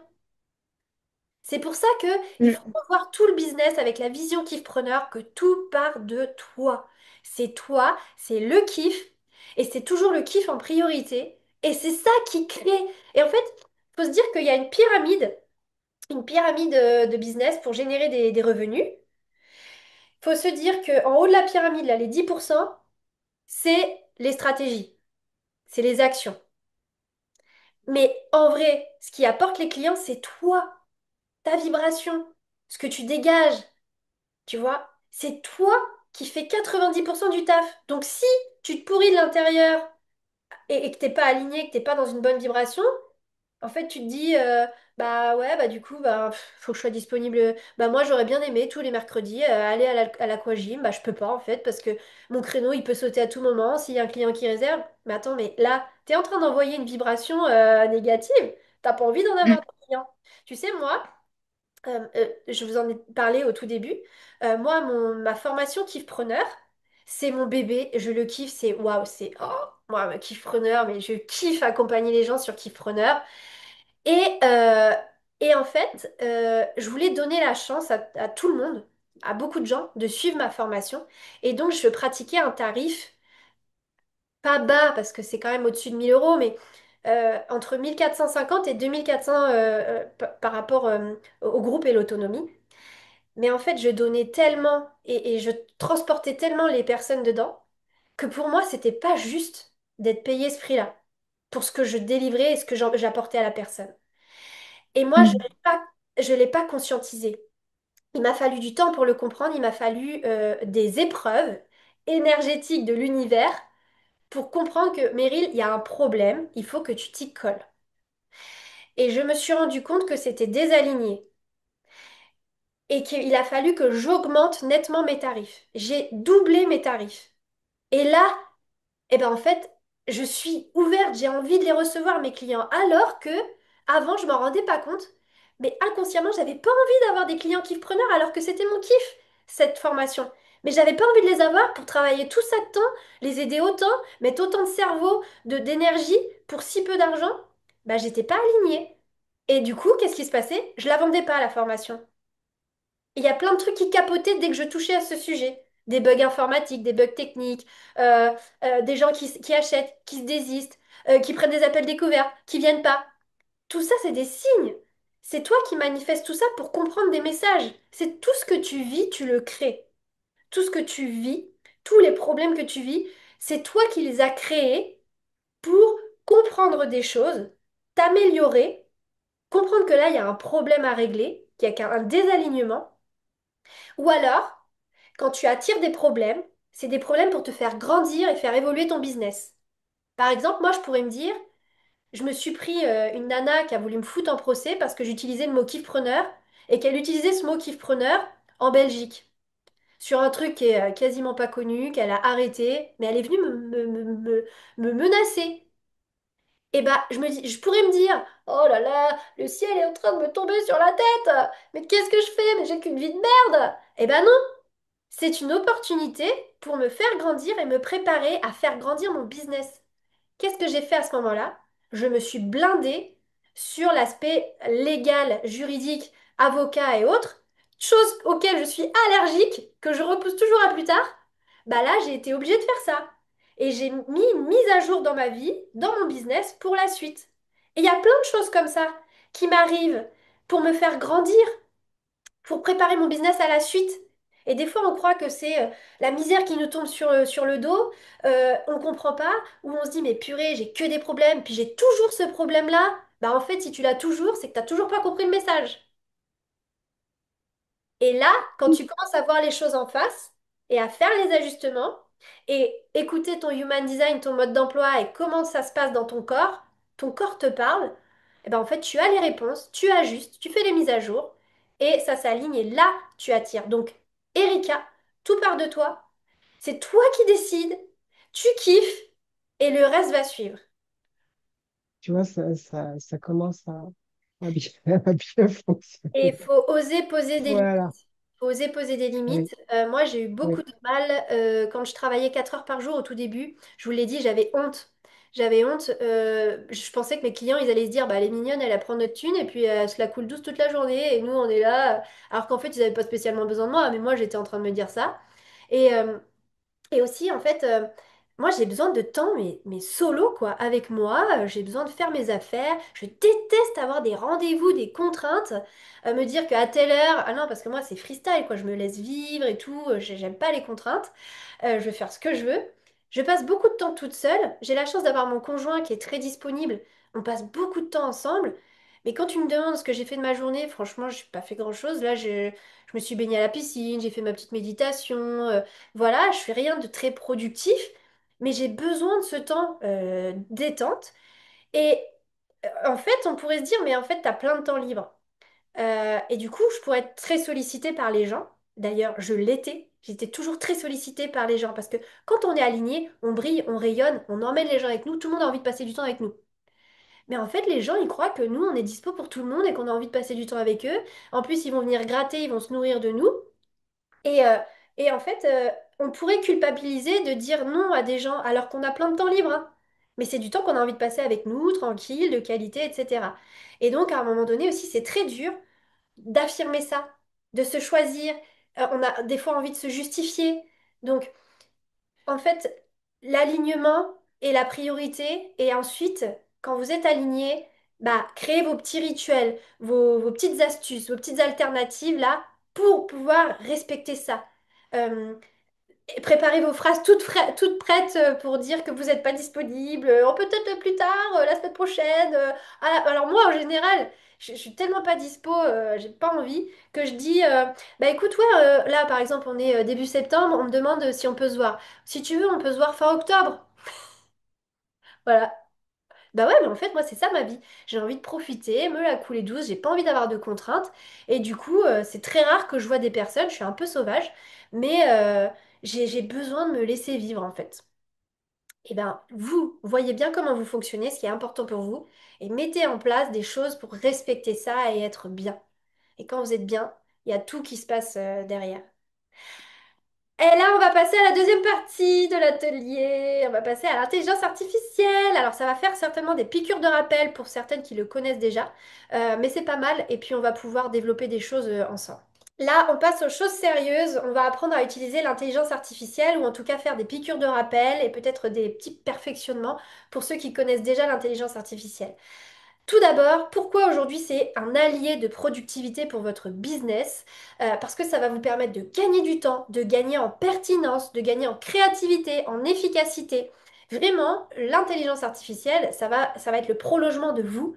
Tout ce que vous êtes en mesure de faire va être augmenter, améliorer, va être accéléré grâce à l'intelligence artificielle. L'intelligence artificielle, c'est une révolution aujourd'hui. C'est comme l'Internet quand ça s'est apparu en l'an 2000.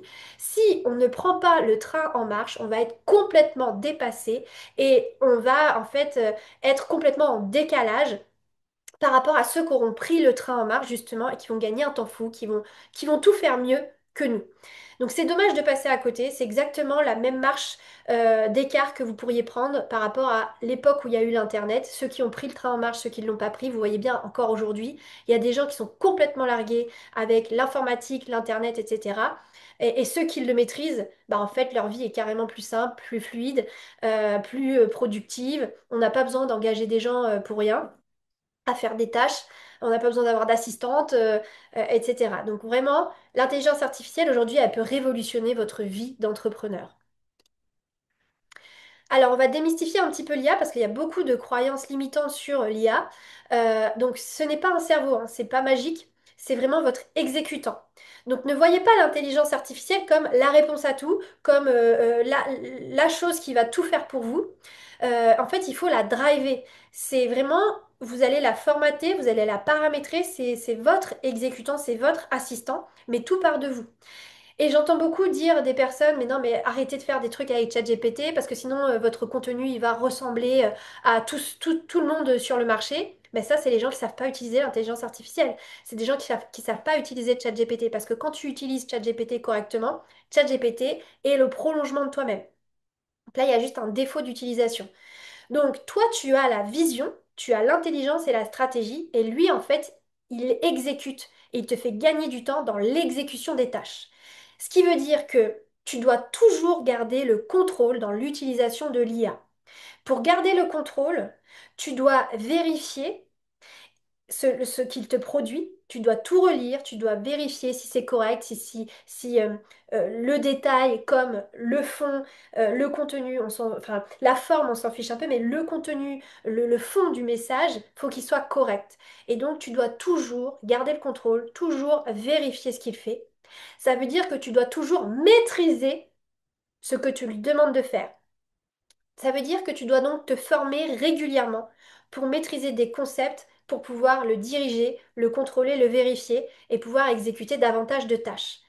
Moi, ce que je fais, c'est que dès que je me forme à quelque chose, que je sais que c'est utile pour mon business, tout ce que j'ai appris, je fais une fiche et je transmets à mon assistant, dans le rôle d'assistant dédié, hein.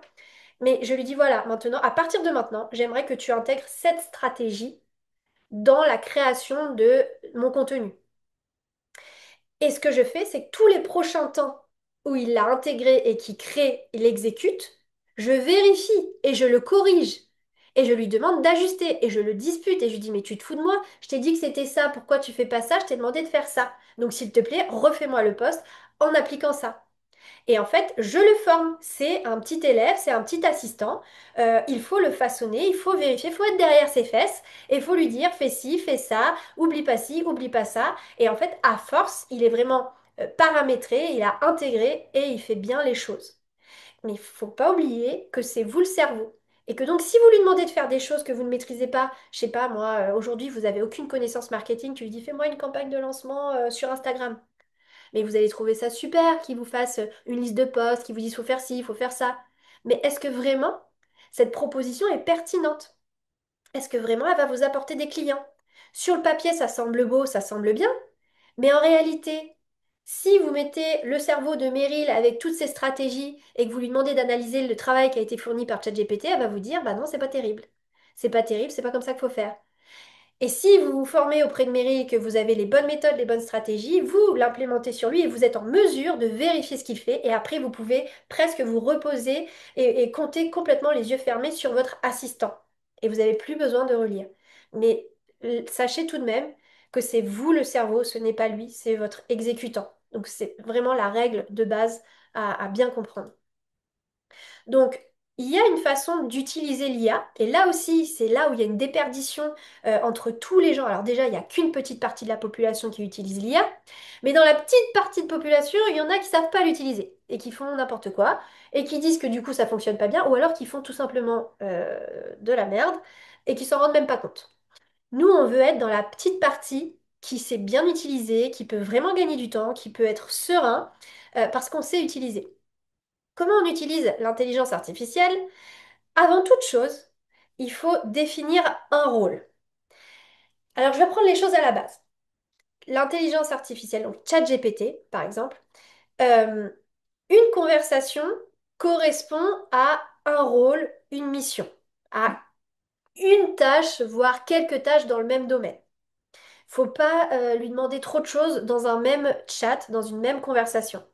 C'est pour ça que votre rôle, on va le voir dans l'exercice, votre objectif à vous, le travail que vous avez à faire, c'est d'identifier toutes les tâches que vous pouvez transmettre à ChatGPT, que vous pouvez, dont vous pouvez vous délester. Et chaque tâche, finalement, correspond presque à une conversation. Donc, une fois qu'on a identifié la tâche que l'on veut confier, on va créer la conversation. Ça va être notre assistant pour telle tâche, voire tel groupe de tâches. On va façonner cet assistant, pour qu'il fasse la tâche en question, on va pas juste lui dire, là, de but en blanc, je dois rédiger des mails pour mes clients, chaque mois j'ai une newsletter à faire, est-ce que tu peux me faire les mails du mois d'octobre? Non mais là, il va nous faire n'importe quoi. Vous allez croire que c'est bien, mais en fait non, c'est pas bien. Il va pas être pertinent, il va pas être le prolongement de vous-même, il va pas parler avec vos mots, il va pas parler à votre client idéal, il va pas parler avec votre univers, il va pas faire le lien avec votre offre, ça va être à côté de la plaque.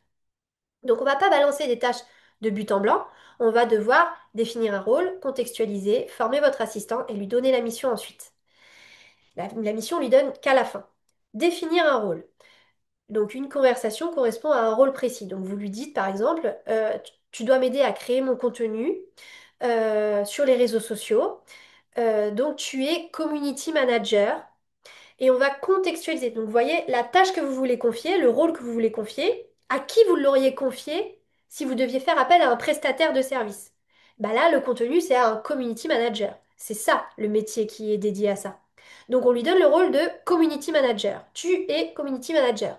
Mais on va contextualiser. Ça veut dire qu'on va lui donner euh, son métier, mais on va aussi lui donner ses compétences, son expérience, son historique. On va par exemple lui dire, tu es community manager depuis 20 ans, tu travailles, tu as connu toutes les évolutions des réseaux sociaux. Maintenant, tu es spécialisé dans le marketing digital sur les réseaux sociaux.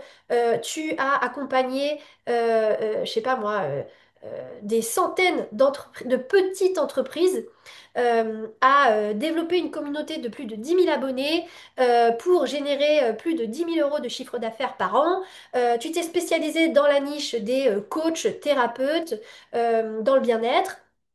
Euh, Tu les as aidés à vraiment partir de zéro pour aller vers une communauté engagée, une visibilité et un chiffre d'affaires. Vous voyez, on donne vraiment le contexte de ce qu'on vise, nous, en fait. On lui dit que lui, il a déjà réussi à faire ça, qu'il maîtrise les process. Et on va le former. C'est là que c'est important de vous former et de savoir ce qui fonctionne et pas de se reposer juste sur lui parce que lui, il va aller piocher dans la base Internet de tout ce qui existe sur Internet, le bon, le mauvais, et il va prendre ce qui existe et il va prendre tout ça pour vous fournir la tâche. Sauf que vous, dans tout ce qui existe comme stratégie sur le marché, tout n'est pas bon pour vous. Tout ne s'adapte pas à votre business. En vous formant, vous savez ce qui est bon pour vous, pour votre business. Vous savez que dans toute l'autre stratégie qui existe sur le marché, c'est telle stratégie qui marche pour vous. Par exemple, le marketing d'attraction sous telle forme avec trois piliers de stratégie de ci, de ça. Et vous lui donnez, voilà, à partir de maintenant, j'aimerais que tu intègres cette stratégie de marketing d'attraction qui repose sur ci, sur ça, qui fonctionne comme ci, qui fonctionne comme ça. Et on lui donne des exemples. Ce pilier, tu vois, exemple, on pourrait dire ça. Ce pilier-là, on pourrait dire ça. Voilà, donc on le forme, on lui donne ce dont il a besoin. En fait, on lui donne la formation dont il a besoin pour intégrer notre équipe. Et à la fin de tout ça, on lui donne sa mission. Aujourd'hui, je te demande de me produire le calendrier éditorial du mois de septembre qui a pour thématique la rentrée et j'aimerais mettre en avant telle offre. Donc, aide-moi à faire du contenu qui est à la fois sur tel pilier, à la fois sur tel pilier, à la fois sur tel pilier et de faire le lien avec mon offre. Et là, il va nous faire une proposition. Et en fait, il est devenu notre community manager. Donc, il va nous faire ça, on regarde ce qu'il a fait, ça nous plaît pas, on lui demande d'ajuster. Ensuite, on va lui demander de rédiger, par exemple, les premiers posts de la semaine, de la première semaine, pour voir, pour qu'il nous donne un exemple. Et puis, on va vérifier, et puis on va ajuster, on va lui dire, là, j'aimerais que tu fasses ci, là, j'aimerais que tu fasses ça, là, t'as oublié ci. À présent, j'aimerais que quand tu me fais des propositions de rédaction de posts, que tu m'écrives le titre hook, que tu m'écrives le script, ou le contenu, et que tu m'écrives le format qu'on va utiliser, et que tu m'écrives la description du post. Et donc, fais-moi et rédige-moi les posts maintenant pour la première semaine du planning. Et là, il va nous faire l'exécution. Et on revérifie et on lui dit si c'est bon ou si c'est pas bon ou s'il faut corriger. Et là, on commence à paramétrer notre assistant. Et après, on pourra lui demander plein de choses. Il sera en mesure de nous aider. Donc voilà, c'est vraiment une conversation correspond à un rôle et c'est pas juste lui balancer la mission, c'est vraiment mettre tout ce contexte-là. Et comme ça, vous avez votre assistant qui est paramétré pour vous. C'est en fin de compte, tout ça là, c'est ce qu'on appelle le prompt. Donc quand vous voyez des petits malins sur les réseaux sociaux qui vous disent prends mon prompt, nanana, nanana, télécharge mon prompt de ci, de ça, et que vous voyez que vous avez un petit paragraphe comme ça, bah en fait ça suffit pas. Ça ne suffit pas du tout. D'ailleurs, j'ai oublié de vous mettre ça, mais dans le paramétrage de votre assistant, vous devez lui parler de vous. Je sais pas pourquoi ça n'a pas figuré. Ah oui, voilà. Non, ça n'est pas. Ah voilà. Former ton assistant, c'est effectivement lui donner la stratégie que vous voulez utiliser, qu'il doit respecter, mais c'est aussi lui présenter votre business, votre style, votre vocabulaire, votre offre. Donc, en plus de lui donner la méthode, de lui dire son rôle, sa mission, vous devez aussi le nourrir avec tout ce qui vous concerne vous. Vous devez lui présenter qui vous êtes, votre pourquoi, votre offre, votre business, votre cible, euh, tout ce qu'il a besoin de savoir pour se nourrir et créer le contenu. Donc moi, ce que je fais pour ça, parce qu'à chaque fois je crée des assistants, j'ai besoin d'avoir tout le temps ces informations sous la main. Je ne vais pas sans cesse réécrire tout ça. Donc ce que j'ai fait, c'est que j'ai fait une page sur laquelle je pioche mon contenu. C'est une page où je me présente, une page où je présente mon business, une page où je présente mon personal branding, mon storytelling, mon parcours, mon ou mes offres mon client idéal, etc. Et donc à chaque fois, je lui copie-colle ça pour qu'il me connaisse et qu'il utilise tout ça pour appliquer la mission que je lui ai demandée. Donc voilà comment ça fonctionne et tout ça est un prompt. Donc vous voyez, quand on vous dit je vous donne mon prompt et que le truc fait 3 lignes, bah franchement, c'est pas un prompt qui sera efficace. Vous comprenez un peu l'énergie. En fait, le prompt qui vous donne sur les réseaux sociaux, souvent, c'est juste la phrase de donner la mission. Mais tout le contexte d'avant, vous devez lui donner. Donc comprenez bien la logique de l'utilisation. Là, l'exercice que je vous propose, c'est de créer votre premier assistant ou créer un des assistants si vous avez déjà eu l'opportunité de le faire. Donc, l'idée là, c'est de vraiment identifier une tâche que vous pourriez confier à ChatGPT, là, dans votre quotidien, qu'est-ce que vous pourriez lui déléguer, et commencer à réfléchir du coup au rôle auquel ça correspond. À quel prestataire j'aurais fait appel si je devais déléguer cette tâche? Commencer à réfléchir au contexte. Quelle est son expérience? Quelle est sa spécialisation, son expertise? Essayez de réfléchir un petit peu à ça, au contexte. Si vous pouvez essayer de réfléchir un petit peu à comment vous pourriez le driver, le former. Je vous demande pas de mettre tout ce que vous avez de vous là parce que c'est pas le moment, mais en tout cas, vous avez compris la logique par rapport aux explications que je vous ai données. Et comment vous formuleriez la mission que vous voudriez lui donner. Donc, je vous laisse juste réfléchir un petit instant là-dessus. Et c'est ça aussi qu'il faut considérer avec cette application-là, c'est que on co-construit et on peut lui dire, tu vois, moi ce que je fais aussi quand je vois ce que tu me dis, tu vois, le programme, bah tu vois, ça c'est pas moi, ça me correspond pas et tout ça. Souvent ce que je fais, c'est que je travaille avec un fichier Word à côté et je copie-colle ces réponses et j'ajuste, Je fais exactement la même chose. j'ajuste, je mets ce qui me correspond et tout. Et puis après, je vais le revoir et je lui copie-colle ce que j'ai retravaillé. Je lui dis, écoute, ça me convenait pas trop. Voilà par contre ce que je veux qu'on valide ensemble. Et du coup, après, on enchaîne, on a travaillé sur ça. Et puis, par exemple, tu peux lui dire, ah bah tu m'as fait penser à ça, tu vois, finalement, j'aurais bien l'idée de rajouter ça. Est-ce que tu peux me rajouter un module où on parlerait de ça? Qu'est-ce que ça pourrait donner? Et après, tu lui dis, bah écoute, moi, j'ai été formée sur ci, sur ça, c'est plus ça qui me parle, là, là, là. En fait, c'est vraiment ensemble. Et il nous mâche énormément le travail. Et en fait, on a tous les droits de, même si c'est un petit truc qui n'allait pas, bah, on a le droit de lui dire, écoute, ça m'allait pas, j'aimerais envie que tu réajustes et tout ça. Et on avance et on produit très vite en peu de temps. Mais Et ça moi, ce que demande. je trouve, et moi, ce que je trouve, enfin, ce que je trouve, oui, génial, c'est comme ça que je le trouve, c'est que, effectivement, au début, on se dit, ouais, ça fait tout ça, faut dire tout ça. Mais quand tu reviens sur la conversation, parce que quand on va dessus, on a toutes les conversations à gauche, donc tu choisis quelle conversation dans laquelle tu vas aller. Ben, il est mieux qu'un mec, hein, il se souvient de tout ce qu'on lui a dit. Ouais, c'est ça, Donc c'est exactement. vachement bien. Faire Parce de qu'il dit, ah oui, tout. c'est vrai, l'autre jour, tu m'as parlé de ça. Et des fois, tu dis, ah ouais, c'est vrai, il se souvient de ce que j'ai dit. Donc, enfin, moi, je trouve ça, j'ai trouvé ça génial, quoi, de me dire, bah, j'ai pas besoin de répéter. Il se souvient de ce que j'ai dit il y a une semaine. Ou, enfin, Donc voilà pour la partie vraiment créer son assistant IA. Et c'est vrai qu'on l'a souligné, c'est important de bien créer son compte, même s'il est gratuit, de manière à sauvegarder les informations et qu'il se nourrisse des informations que l'on met, qu'il les garde en mémoire et qu'il peut les réutiliser, y faire appel continuellement dans l'évolution de vos conversations. Ça, c'est super important et vous pouvez le faire que si vous avez créé un compte.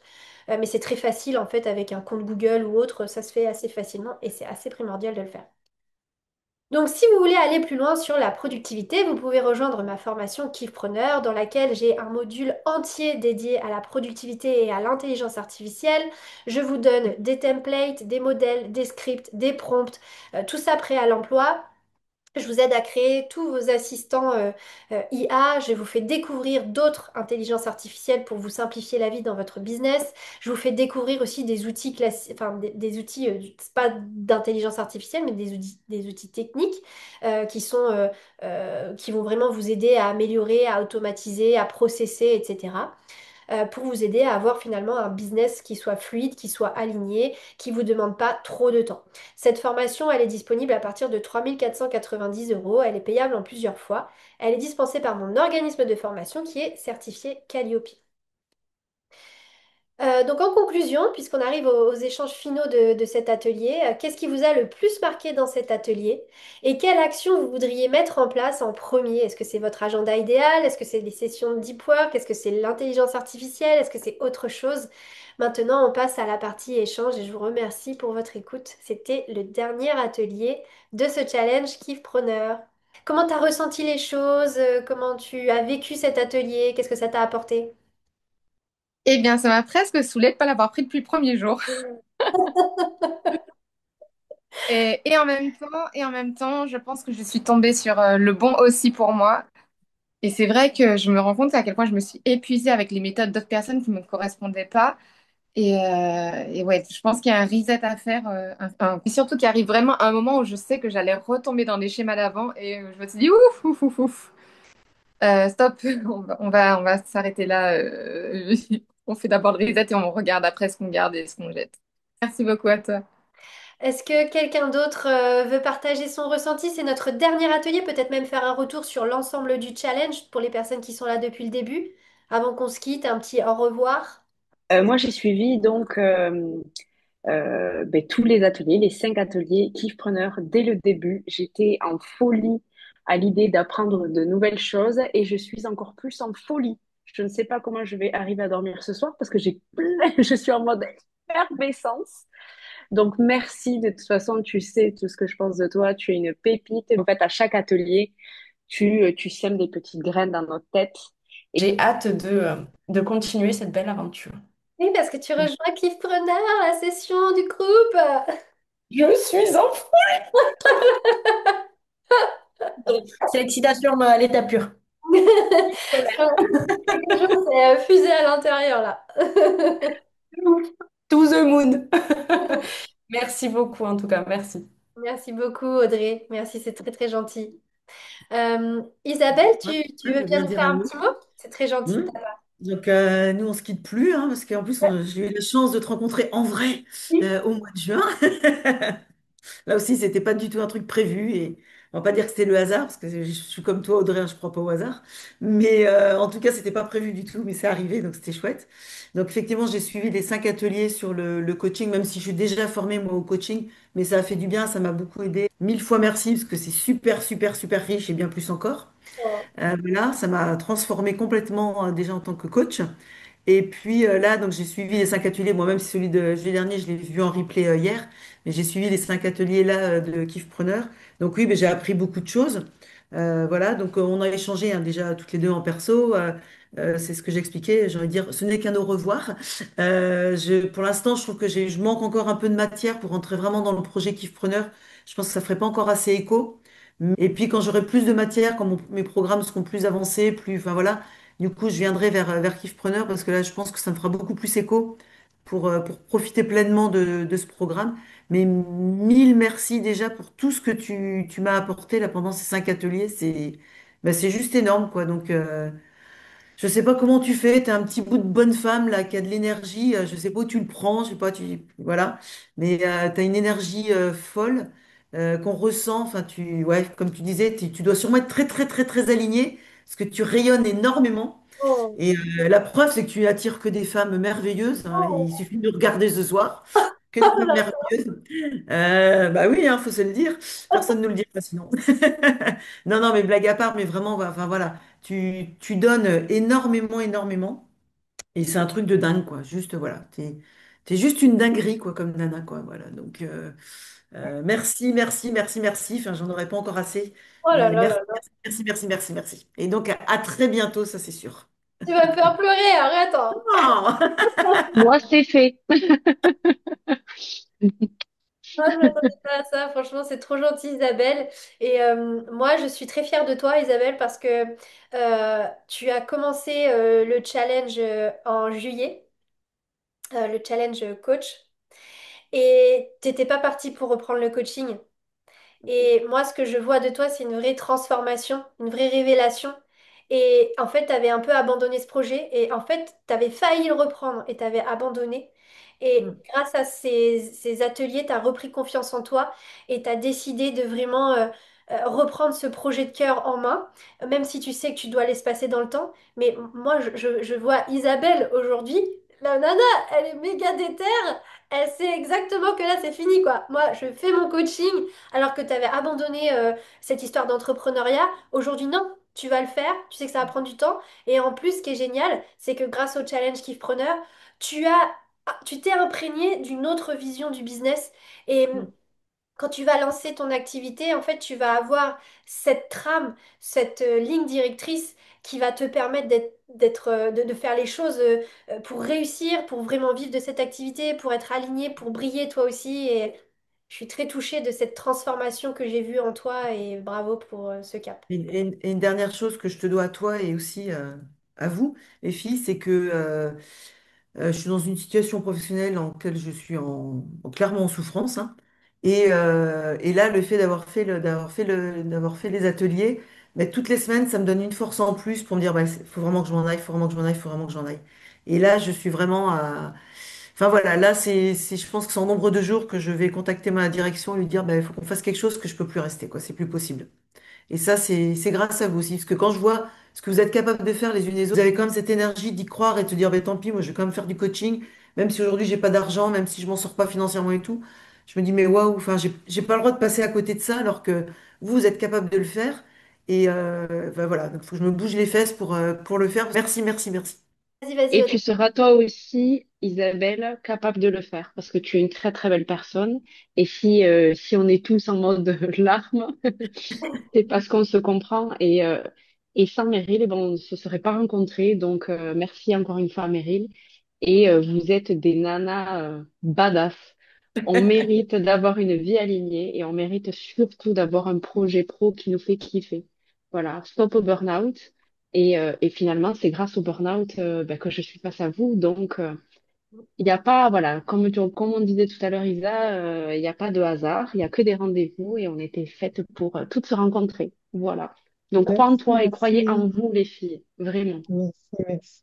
C'est vrai que c'était plein C'est d'inspiration, de magnifique. motivation, ça nous a transportés ensemble, ces ateliers, et c'est ça qui est bien quand on fait des choses dans la durée, pas trop rapprochées, espacées, c'est que il y a une dynamique qui se met en place et on a la chance d'avoir eu des participantes qui se livraient, qui étaient là à cœur ouvert, etc. et qui étaient en toute vulnérabilité.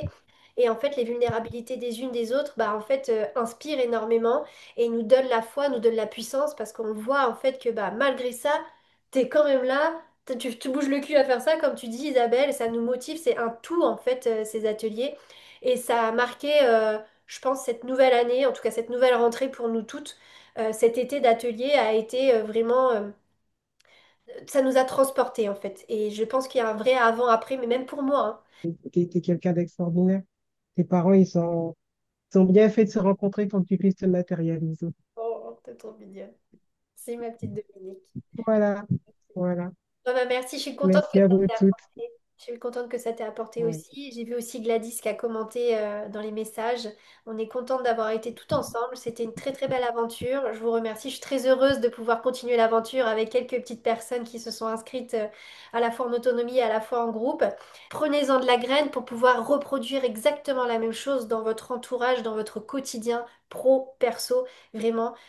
Sentez-vous toujours dans le cœur, aligné, ça doit vous driver, ça doit être votre quotidien, parce que c'est magique en fait, et c'est juste, il n'y a pas de mots pour décrire cette sensation, et comme disait Isabelle, c'est vrai que des fois, bah, il y a des moments, des mois où on gagne moins que d'autres, mais en fait, juste, si on arrive au moins à se sécuriser, il y aura des mois meilleurs, et avoir la chance de vivre ça chaque jour, moi quand je repense à ma vie de salarié d'avant, mais oh là là, mais je préfère mais gagner 10 fois moins, mais avoir cette vie de légèreté, de kiff, de moins de pression, de moins de stress, de gratitude, d'amour. Regardez l'amour qu'on a eu aujourd'hui, qu'on a eu tout au long des ateliers, qu'on a eu tout au long de l'été. C'est juste ça, ça n'a pas de prix. Et ça, je ne le vivais pas Ouais. dans mes postes avant, hein. Ils avaient beau être sympas avec moi, mes collègues, c'était pas une connexion. Alors que tu vois, je repense à Erika, quand tout part de toi, quand tu es aligné et que tu véhicules au maximum qui tu es, ta vision de comment tu vis, et bien en fait, tu attires des gens qui sont alignés avec toi. Tu n'es pas imposé de travailler avec des gens qui sont qu'à moitié alignés. Non. Et c'est là que le cœur s'ouvre et qu'on vit des moments comme on vient de le vivre aujourd'hui et qu'on a vécu tout au long de ce challenge. Ça, c'est vraiment, prenez-en de la graine pour reproduire ça dans votre vie. Tout part de vous, les filles, votre cœur. Merci pour votre écoute, merci pour votre participation et on reste en contact et on se revoit bientôt, j'espère. À bientôt. Bye. Bye bye. Merci pour tout.